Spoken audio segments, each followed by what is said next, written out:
Hey there, and welcome to the Bringing Business to Retail podcast. If you're looking to get more sales, more customers, master your marketing, and ultimately take control of your retail or e-commerce business, then you're in the right place. I'm Selena Knight, a retail growth strategist and multi-award-winning store owner whose superpower is uncovering exactly what your business requires to move to the next level. I'll provide you with the strategies, the tools, and the insight you need to scale your store. All you need to do is take action. Ready to get started?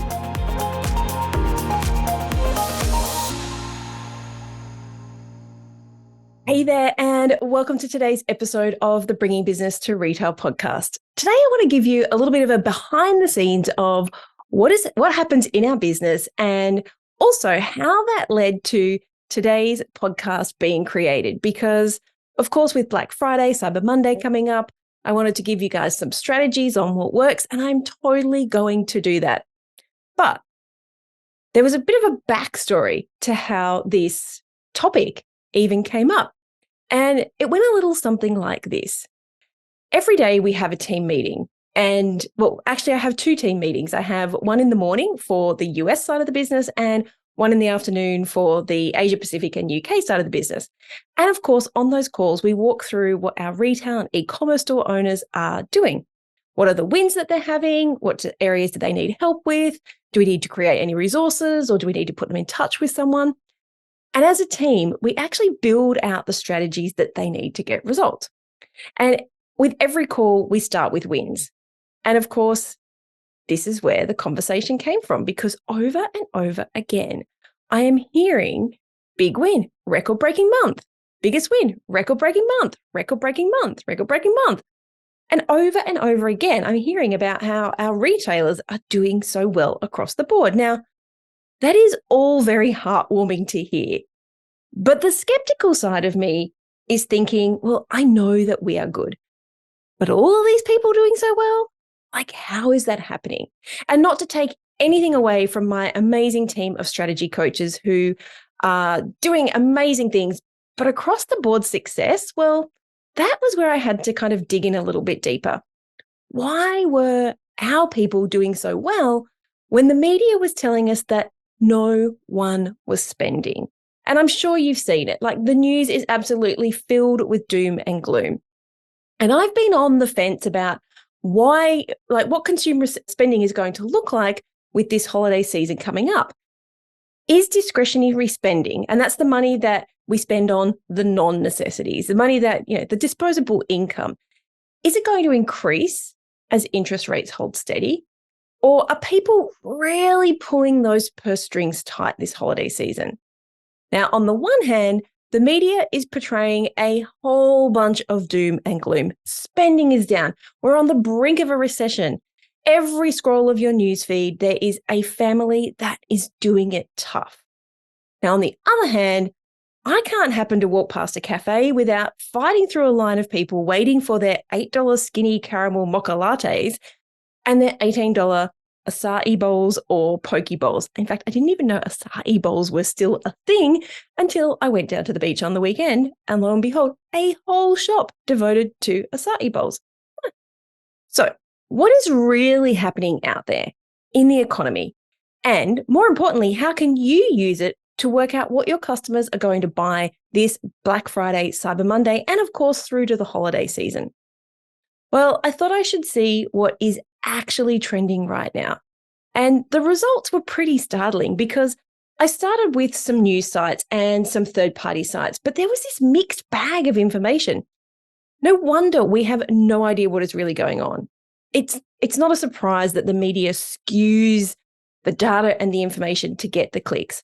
But some of the stuff out there was downright scary. I mean, some of the headlines were, retailers roll out the recession playbook, and the Australian economy is battered and bruised. And why are so many companies collapsing? I mean, these are really good quality news sites. And of course, they're going to make us click. It was enough for me to just be thinking, oh my God, like, there is no hope for any of us coming into the holiday season. But on the other hand, record-breaking months. So enough of the media hype. I went to the actual statistics. I went to the Bureau of Statistics in the UK, Australia, and the US, the McKinsey report, KPMG, like surveys, real data. And here's what I learned. Believe it or not, the media is just hype. In Q3, that's the quarter that we've just gone through, in the US, people spent more money. The real year-on-year spending change rate, that continued to hover at around 3%, but that was up from 1% in May 2023. So in just a few months, it has gone up from 1% to 3%.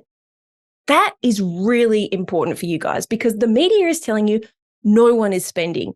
And yet, pretty much globally, where you guys are listening to, Australia, New Zealand, US, Canada, the UK, spending was up. So that is just part of the puzzle. Now I had gone down the rabbit hole. I had to work out what were people actually spending their money on? Well, the two largest real year-over-year spending increases were, and this doesn't really surprise me, out-of-home entertainment. So things like, the movies and going to paintball and stuff like that. Experiences. And cosmetic stores. So 12% for the out-of-home and 13% for the cosmetic stores.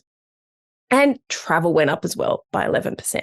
Now, that doesn't surprise me because we want to get out, we want to get about, and beauty always seems to do well.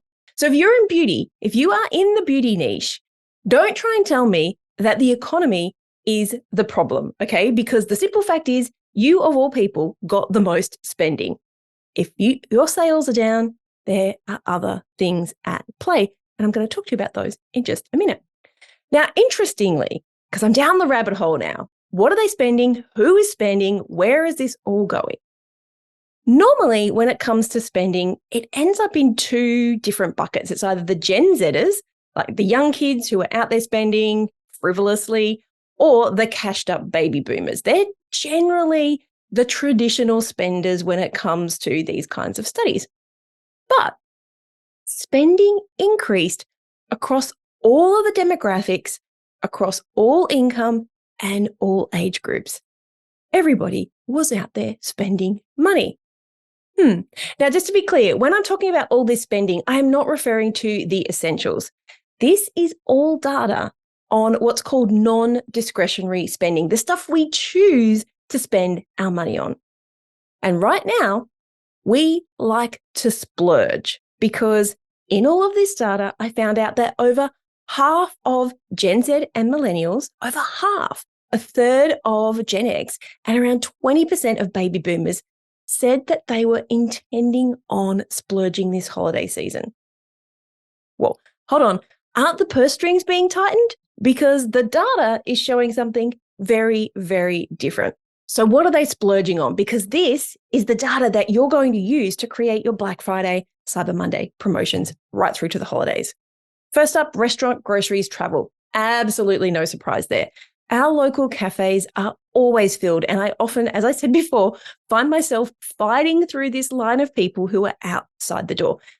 And this makes sense because spending $20 or $30 on food is an experience.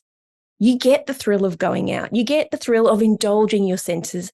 And even this far post-COVID, we are craving being out and about and being around people. So it is no surprise to me that hospitality ranks the highest and food ranks the highest for where people are going to spend their money.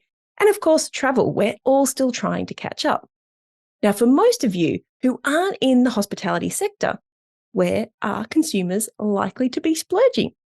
Well, you'll be pleased to hear that apparel, guess what? Beauty and personal care and footwear were the top niches. And this was repeated all around the world, US, UK, and Australia. Great. Data is great. I know you guys absolutely love data. I say that with all the cynicism. But what does this mean for you, the indie retail or e-com store owners? Well, first up, if you haven't figured it out yet, Stop listening to the doom and gloom that is inside of Facebook groups and that the media is spreading. And stop using it as an excuse for a decline in sales. When the truth is, it is likely that the reason your sales have slowed, if they have, is that you have been neglecting other areas of your business. Generally, we see that be marketing or customer acquisition and retention. Next, start looking at the trends. If people are spending and splurging on food, is that something that you can bring into your business? The first thing that pops into my head is when I am at the counter in Macy's, there are always bottles of water and Godiva chocolates for sale. Now, that's a simple way to increase your average order value and the customer experience. For you, it might be pre-packed luxuries like gingerbreads or chocolates or biscuits.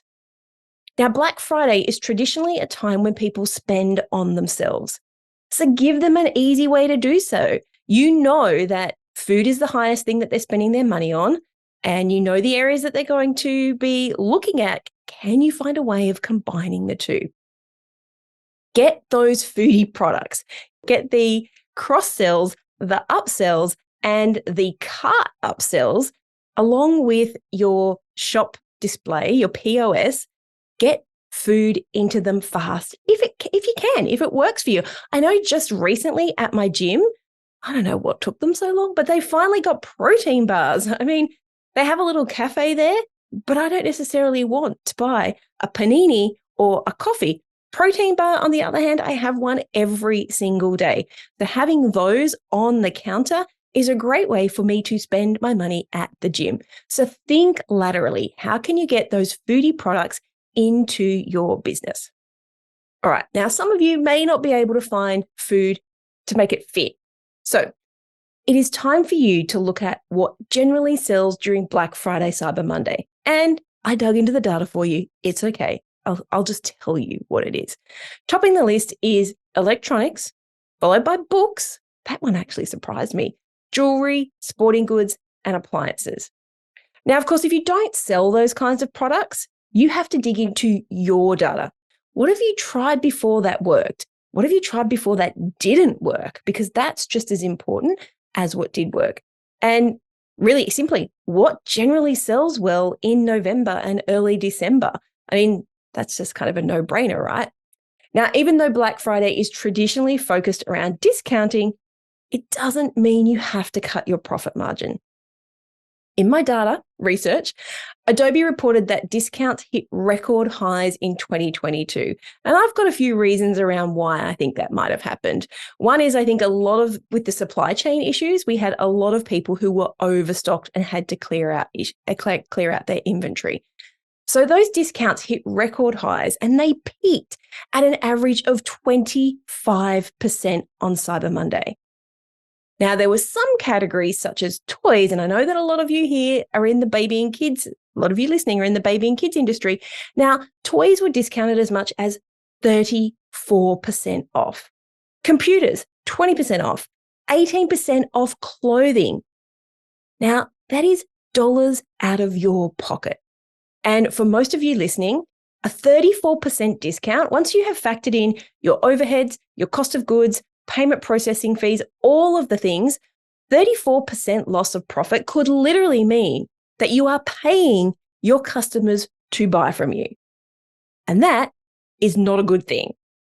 So what does this mean for you? Well, those diehard Black Friday shoppers, the ones that will wait for Black Friday, Cyber Monday to make their purchases, they are going to expect big discounts. So that simple 5 or 10% off that you were thinking about is not going to work. Don't even bother. It is just money out of your pocket. It is people just taking advantage of you. Don't try and beat the big guys by cutting prices. Now, if you do think that your customers are price sensitive, it is a good idea to concentrate your best discounts on bundles, because this is going to increase your average order value and it is going to move more product while still being attractive to bargain hunters. So if you have buy two, get the third free, you're actually putting that discount over several products. So it doesn't end up being such a great big loss. Oh, and another tip, save your best offers or your best discounts for Cyber Monday. because that is the highest spending day across the globe. Now, personally, I can see why that is, because I know that I will hold out to see what the deals are going to be. And then I make up my mind on what I'm going to buy. Like I don't necessarily have the FOMO thing on Black Friday because I'm not usually after a particular item. I'm just like, if it goes on special, if there's a discount, if there's a value add, then I'll look at buying it. So if you're going to be doing any discounts or any big deals, make the best ones land on Cyber Monday. Alrighty, so to wrap this podcast up, Black Friday, Cyber Monday is a great opportunity for you to bring in a huge cash flow boost into your business. And if you are thinking that you will just let it slide because you don't have the time to put another promotion together, I can guarantee you that your customers will be looking at your competitors and spending their money elsewhere. So don't let this opportunity pass you by. If you need help putting together the best promo for your retail or e-commerce store, make sure you check out my Ultimate Sales Bundle, which will help you to create a high converting promotion that will bring in the sales and the customers. And best of all, you can put it together in just a couple of days. I will show you exactly how to do it. Now, that is not a get out of jail free card for you to wait until the last minute.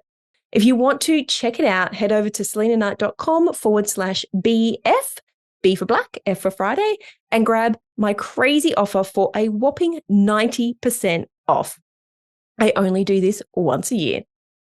Now, I mentioned at the start of the show that the retail and e-commerce store owners that we are working with are seeing crazy successful results, despite what the media are saying about the economy.